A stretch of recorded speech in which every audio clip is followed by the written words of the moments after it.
యశ్మాధురి phone tapping కేసులో BRS అధినేత మాజీ ముఖ్యమంత్రి కేసీఆర్ని దాదాపుగా 4.5 గంటలకు పైగానే సిట్ అధికారులు విచారించారు. కొద్దిసేపటి క్రితమే కేసీఆర్ సంబంధించిన విచారణ పూర్తయిపోయింది. విచారణ పూర్తయిపోయిన తర్వాత సిట్ అధికారులు కూడా కేసీఆర్ నివాసం నుండి వెళ్ళిపోయారు. మెయిన్గా కేసీఆర్ సంబంధించి బీఆర్ఎస్ హయాంలోనే ఈ ఫోన్ సంబంధించిన ట్యాపింగ్ జరిగింది అనేది చాలా క్లియర్గా, అంటే కేసు సంబంధించి నమోదైంది. దాని తర్వాత కీలకమైన ఆధారాలు సేకరించారు. ఇందులో ఎవరైతే అప్పుడు ఎస్ఐబిలో పనిచేసినటువంటి అధికారులు ఉన్నారో వాళ్ళకి సంబంధించిన స్టేట్మెంట్స్ కూడా రికార్డ్ చేశారు. At the same time technical and digital సంబంధించిన ఎవిడెన్స్ పూర్తి స్థాయిలో కూడా అధికారులు సేకరించిన తర్వాత ఈరోజు పకడ్బందీగానే కేసీఆర్ని దాదాపు 4.5 గంటలకు పైగా కూడా సిట్ అధికారులు విచారించిన సిచ్యువేషన్. మెయిన్గా ఇందులో చాలా కీలకమైన అంశము, అంటే ఫోన్ ట్యాపింగ్ వ్యవహారంలో మాజీ ఎస్ఐబి చీఫ్ ప్రభాకర్ రావు కావచ్చు, ఇటు రాధాకిషన్ సంబంధించి చాలా కీలకమైన కన్ఫెషన్ స్టేట్మెంట్స్ని బేస్ చేసుకొని కేసీఆర్ని క్వశ్చన్ చేశారు. అయితే కేసీఆర్ క్వశ్చనింగ్ సంబంధించి తన నివాసం నందినగర్లో ఉన్నటువంటి నివాసంలోనే 2వ అంతస్తులో ఒక ప్రత్యేకమైన గదిలో కేసీఆర్ని క్వశ్చన్ చేశారు. ఇటు సిట్ ఏర్పాటు చేసిన తర్వాత ఎవరైతే అధికారులు ఉన్నారో ఆ అధికారులు అంతా కూడా కీలకమైన సమావేశం ఏర్పాటు చేసుకొని ఒక వ్యూహాత్మకంగానే ఈరోజు కేసీఆర్ని విచారించినట్లు మాత్రం మనకు చాలా క్లియర్గా తెలుస్తుంది. మెయిన్గా మాజీ ఎస్ఐబి చీఫ్ ప్రభాకర్ రావు కావచ్చు, లేకపోతే ఇటు రాధాకిషన్ సంబంధించి వాళ్ళ పదవీ కాలం అయిపోయిన తర్వాత కూడా వాళ్ళని ఎందుకు కొనసాగించారు, ఆ కొనసాగించాలనే ఆదేశాలు ఎవరు ఇచ్చారు అనేది ప్రధానంగా కేసీఆర్ని క్వశ్చన్ చేయడంతో పాటు కేసీఆర్ సంబంధించిన స్టేట్మెంట్ని కూడా రికార్డ్ చేశారు. ఎట్ ది సేమ్ టైం ఇందులో కీలకంగా వ్యవహరించినటువంటి అధికారులకు సంబంధించి వాళ్ళతో ఉన్న సంబంధాలు, అంటే కేసీఆర్ అటు ఎస్ఐబి మాజీ చీఫ్ ప్రభాకర్ రావుతో కావచ్చు, లేకపోతే ఇటు రాధాకిషన్ టాస్క్ ఫోర్స్ డీసీపీగా ఉన్నటువంటి రాధాకిషన్ తోటి ఒకవేళ నేరుగా మాట్లాడా, ఒకవేళ మాట్లాడితే ఏ అంశాలపైన ఏ సందర్భంలో మాట్లాడాల్సిన అవసరం వచ్చిందో అనే దానిపైన కూడా క్వశ్చన్ చేసి కొంతమేరకు కేసీఆర్ స్టేట్మెంట్ రికార్డ్ చేసుకున్నట్లు తెలుస్తుంది. ఇక ఈ ఎంటైర్ కేసులో అంటే అటు డీసీపీ టాస్క్ ఫోర్స్ మాజీ రాధాకిషన్ స్టేట్మెంట్లో చాలా క్లియర్గా సుప్రీం ఆదేశాలతోటే ఈ ఫోన్లకు సంబంధించిన ట్యాపింగ్కి పాల్పడ్డాము అనేది కన్ఫెషన్ స్టేట్మెంట్లో ఇచ్చారు. అయితే ఆ సుప్రీం అనే వ్యక్తి ఎవరు అనే కోణంలో కూడా క్వశ్చన్ చేసిన సిచ్యువేషన్ ఉంది. సో ఓవరాల్గా 4.5 గంటలకు పైగా కూడా ఇప్పటి వరకు సిట్ అధికారులు ఏ విధంగా అయితే క్వశ్చన్ చేయాలి అనుకున్నారో, ఎందుకంటే ఇప్పటికే చాలామంది పోలీస్ అధికారులు ఈ కేసు సంబంధించి అరెస్ట్ అయ్యారు, దాని తర్వాత వాళ్ళని క్వశ్చన్ చేశారు. ఎట్ ది సేమ్ టైం మా ఫోన్లు కూడా ట్యాప్ అయ్యాయి, మా వ్యక్తిగత వివరాలు, మా వ్యక్తిగత సమాచారము, మా వ్యక్తిగత సంభాషణలు మొత్తం కూడా విన్నారు అంటూ కొందరు కేసు పెట్టడము, దాని తర్వాత వాళ్ళు కూడా స్వయంగా సిట్ ముందు వచ్చి స్టేట్మెంట్లు ఇవ్వడం. అయితే ఈ స్టేట్మెంట్లలో ఎవరెవరి పేర్లు వాళ్ళు కన్ఫెస్ చేశారు అనేది కూడా ఆల్రెడీ సిట్ సంబంధించిన అధికారులు దానిపైన పూర్తి స్థాయిలో కూడా ఆధారాలు తీసుకున్న తర్వాత ఆ కన్ఫెషన్ స్టేట్మెంట్స్ అన్నింటిని కూడా బేస్ చేసుకొని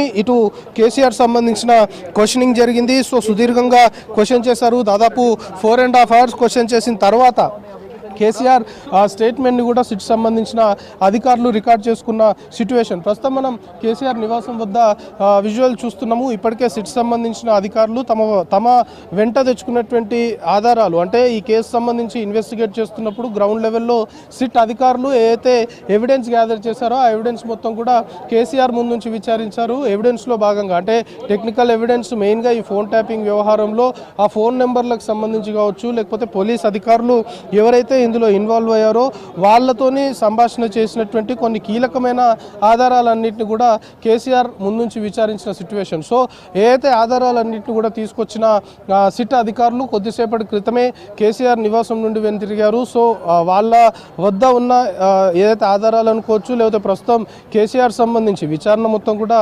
వీడియోగ్రఫీలోనే జరిగింది. కేసీఆర్ని వాళ్ళు ప్రశ్నించడము, కేసీఆర్ ఇచ్చిన సమాధానాలు మొత్తం కూడా రేపు న్యాయస్థానం ముందు ప్రొడ్యూస్ చేసేటప్పుడు ఖచ్చితంగా వీడియోగ్రఫీ సమక్షంలో ఇదంతా దర్యాప్తు జరిగింది కాబట్టి ఆ వీడియోగ్రఫీ సంబంధించి కావచ్చు, లేకపోతే కేసీఆర్ ఇచ్చిన స్టేట్మెంట్ని కూడా రికార్డ్ చేశారు. అంటే మెయిన్గా కేసీఆర్ పేరు ఇప్పటివరకు ఈ కేసు సంబంధించి ఎవరైతే ఆరోపణలు ఎదుర్కొన్నారో వాళ్ళని విచారించినప్పుడు వాళ్ళు ఇచ్చిన కన్ఫెషన్లో భాగంగా ఒకవేళ కేసీఆర్ పేరు వాళ్ళు కన్ఫెస్ చేసుంటే వాళ్ళ సంబంధించిన కన్ఫెషన్ స్టేట్మెంట్ కేసీఆర్ ముందు నుంచి పలానా వ్యక్తి మీ గురించి కన్ఫెస్ చేసిన సిచ్యువేషన్ ఉంది, ఆ స్టేట్మెంట్లో మీ మీద కొన్ని ఆరోపణలు చేశారు. సో ఆ వ్యక్తికి అలాంటి ఆరోపణలు చేయాల్సిన అవసరం ఏమొచ్చింది అనే దానిపైన కొంతమేరకు క్లారిటీ తీసుకోవడంతో పాటు మెయిన్గా బీఆర్ఎస్ ప్రభుత్వం ఉన్నప్పుడే ఈ ఫోన్ ట్యాపింగ్ మొత్తం కూడా జరిగింది కాబట్టి అసలు అధికారులకి ఈ తరహా ఆదేశాలు ఎవరు ఇచ్చారు? మెయిన్గా ఫోన్ ట్యాపింగ్ సంబంధించి రెగ్యులర్గా ఏ గవర్నమెంట్ ఉన్నా కొంత సంఘ విద్రోహ శక్తులు అనుకోవచ్చు, మావోయిస్ట్ కదలికలు అనుకోవచ్చు, ఇలాంటి వాటిపైన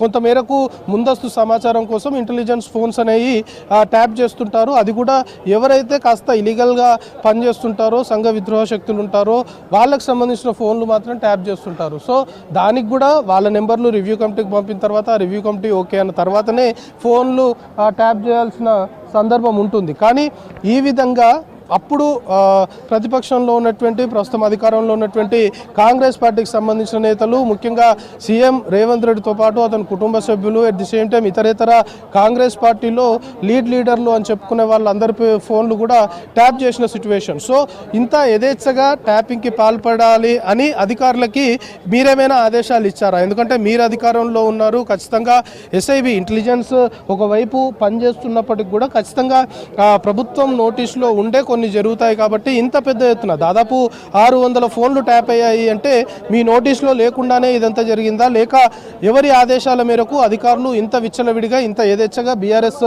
హయాంలో ఫోన్లు ట్యాపింగ్కి పాల్పడ్డారు అనేది మెయిన్గా క్వశ్చన్ చేసిన సిచ్యువేషన్. అయితే కేసీఆర్ ముందు నుండి కూడా ఈ వ్యవహారంలో చెప్తున్నది ఏంటి అంటే అధికారులు చేసిన దానికి నాకు ఎలాంటి సంబంధం ఉండదు, ఎందుకంటే ఇంటెలిజెన్స్ విభాగం ఏదైతే పనిచేస్తుందో వాళ్ళ పని వాళ్ళు చేసుకొని పోయారు అనే ముందు నుండి చెప్తున్నారు. కానీ ఇప్పుడు సిట్ విచారణలో భాగంగా కేసీఆర్ సంబంధించి గతంలో ఎవరైతే ఈ కేసు సంబంధించి ఆరోపణలు ఉన్నవారు కావచ్చు, లేకపోతే పోలీస్ అధికారులు ఎవరైతే ఇందులో అరెస్ట్ అయ్యారో వాళ్ళకి సంబంధించిన కన్ఫెషన్ స్టేట్మెంట్స్ ఏవైతే ఉన్నాయో వాటిని బేస్ చేసుకొని మెయిన్గా కేసీఆర్ సంబంధించిన విచారణ జరిగింది. కేసీఆర్ స్టేట్మెంట్ అనేది ఈ కేసుకి చాలా కీలకంగా చెప్పుకోవాలి. ఎందుకంటే ఫోన్ ట్యాపింగ్ వ్యవహారము తెరపైకి వచ్చినప్పటి నుండి కూడా వివిధ క్యాడర్స్ సంబంధించిన లీడర్స్ అందరినీ కూడా క్వశ్చన్ చేశారు. ఇప్పటికే బీఆర్ఎస్లో ఉన్నటువంటి మాజీ ఎమ్మెల్యేలు, మాజీ ఎమ్మెల్సీలు వీళ్ళని క్వశ్చన్ చేశారు. దాని తర్వాత కాస్త స్పీడ్ పెంచిన సిట్ మాజీ మంత్రులు అంటే హరీష్ రావు, కేటీఆర్ వంటి ఒక స్టార్డమ్ బీఆర్ఎస్లో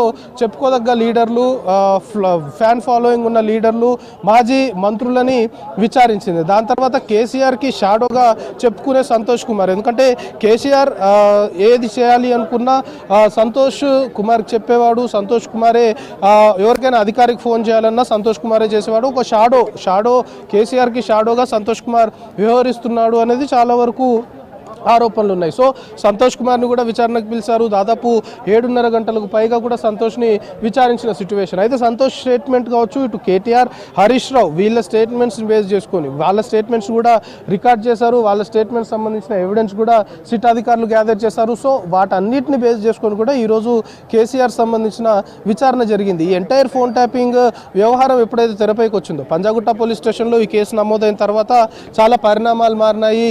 చాలా పరిస్థితులు మనం చూసాము. న్యాయస్థానాలకు వెళ్ళారు, దాని తర్వాత కొందరికి రిలీఫ్ లభించడము, దాని తర్వాత మళ్ళీ న్యాయస్థానానికి వెళ్ళి కొంత మేరకు రిలీఫ్ కావాలి అంటూ కోరడం. సో ఇలాంటి పరిణామాలు మనం చూసాం. సో ఫోన్ ట్యాపింగ్ వ్యవహారం ఎప్పుడైతే తెరపైకి వచ్చిందో అందరినీ విచారిస్తున్న టైంలోనే ఖచ్చితంగా ఈ ఎంటైర్ ఫోన్ ట్యాపింగ్ వ్యవహారంలో కేసీఆర్ని విచారిస్తేనే ఇది ఒక ఎండ్కి వస్తుంది, ఒక ఫుల్ స్టాప్ పడే అవకాశం ఉంటుంది అనే వాదనలు కూడా తెరపైకి వచ్చిన విషయం మనకు తెలిసిందే. సో అనుకున్న విధంగానే ఖచ్చితంగా సిట్ అధికారులు ఇప్పటివరకు సేకరించిన ఎవిడెన్స్ని బేస్ చేసుకొని కావచ్చు, కన్ఫెషన్ స్టేట్మెంట్స్ని బేస్ చేసుకొని కావచ్చు, వాటన్నిటిలో కూడా కేసీఆర్ని విచారించాలి, తప్పక విచారించాలి అని భావించే 160 సిఆర్పిసి నోటీసులు ఇచ్చారు. 160 సిఆర్పిసి నోటీసులు ఇచ్చిన తర్వాత ఫస్ట్ నోటీసులకి కేసీఆర్ రెస్పాండ్ అయ్యి తాను మున్సిపల్ ఎన్నికలకు సంబంధించిన నామినేషన్ చివరి తేదీ ఉంది కాబట్టి విచారణకు హాజరు కాలేను, మరి ఒక తేదీ నాకు చెప్తే నేను ఖచ్చితంగా విచారణకు హాజరవుతానని చెప్పిన క్రమంలో ఈరోజు మధ్యాహ్నం 3 గంటలకు టైం ఇచ్చారు. సో 3 గంటలకే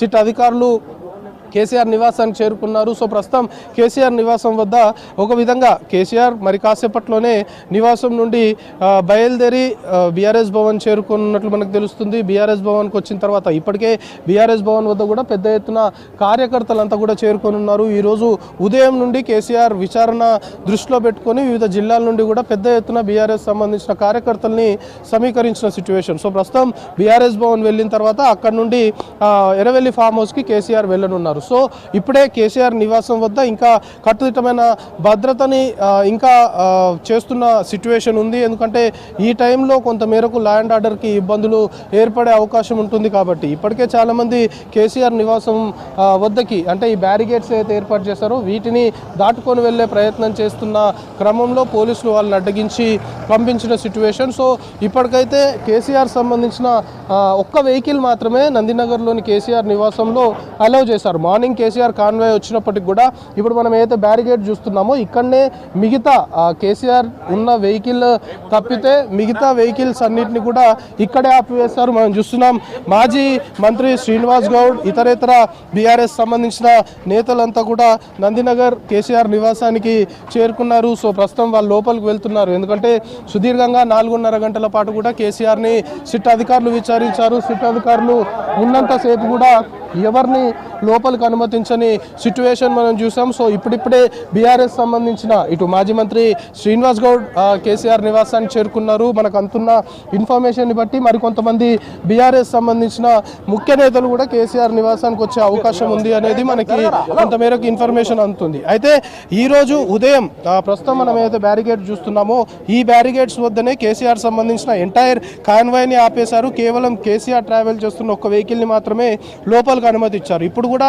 నందినగర్ కేసీఆర్ నివాసంలో కేసీఆర్ ట్రావెల్ చేసి వెళ్ళిన ఒక వెహికల్ మాత్రమే ఉంది. సో ఇప్పుడు అదే వెహికల్లో కేసీఆర్ తిరిగి బయటికి రానున్నారు. సో ఇప్పుడు కేసీఆర్ కాన్వాయ్ లోపలికి వెళ్దామంటే కూడా అధికారులు అలౌ చేయలేదు. సో ఇప్పుడే విచారణ పూర్తయిపోయింది కాబట్టి కొంతసేపటి తర్వాత కాన్వాయ్ని అలౌ చేస్తారా లేకపోతే కాన్వాయ్ని ఇక్కడే బయట పెట్టి కేసీఆర్ వెహికల్ వచ్చిన తర్వాత ఆ కాన్వాయ్ జాయిన్ అవుతుందా అనేది చూడాలి. ఇక ట్రాఫిక్ కావచ్చు లా అండ్ ఆర్డర్ సంబంధించి పోలీసులు మొత్తం కూడా అలర్ట్గా ఉన్న సిచ్యువేషన్. అంటే నందినగర్ నుండి ఇటు బీఆర్ఎస్ భవన్ చాలా దగ్గరే కానీ రోడ్డు పైన ఏ విధమైన ఇబ్బందులు తలెత్తకుండా పూర్తి స్థాయిలో ఈ నందినగర్ పరిసర ప్రాంతాలని మొత్తం కూడా పోలీసులు తమ ఆధీనంలోకి తీసుకున్న సిచ్యువేషన్. సో ఫోన్ ట్యాపింగ్ సంబంధించిన కేసులో కేసీఆర్ని ఖచ్చితంగా అల్టిమేట్గా విచారించాలని భావించారు. ఎటుకేళ్లకు ఈరోజు ఫోన్ ట్యాపింగ్ కేసులో ఇది ఒక బిగ్ డెవలప్మెంట్గా కూడా చెప్పుకోవాల్సిన అవసరం ఉంది. ఎందుకంటే అప్పటి ముఖ్యమంత్రి బీఆర్ఎస్ హయాంలోనే ఈ వ్యవహారం మొత్తం కూడా జరిగింది కాబట్టి ఇతన్ని క్వశ్చన్ చేయాలి అని భావించారు. సో ప్రస్తుతం మనం చూస్తున్నాం కుక్కట్పల్లి